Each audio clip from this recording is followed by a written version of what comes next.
የሰርዴስ ቤተክርስቲያንም እንዲህ አይነት ችግር አለባት። ጌታ ኢየሱስን በመከራ ውስጥ የተቀበሉ ክርስቲያኖች አሉ።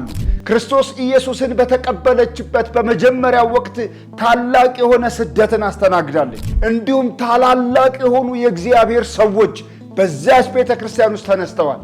ለጌታ ለኢየሱስ ሲዘረጉ የነበሩ እጆች ወደ ነገሥታት ተዘርግተዋል።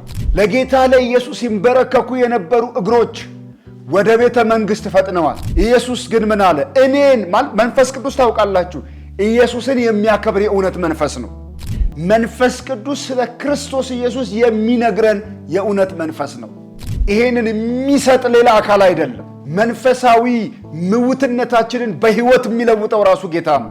ማንም ሰው እጁን በመጫን ለአንዱ ለሌላኛው ሰው መንፈስ ቅዱስን ማስተላለፍ አይችልም። እንደምታውቁት በጥንቱ እየፎከሩ ክርስቲያን ነኝ እያሉ እየፎከሩ ይኖራሉ እንጂ መንፈሳዊ አገልግሎታቸውን እርግፍ አድርገው ትተውታል።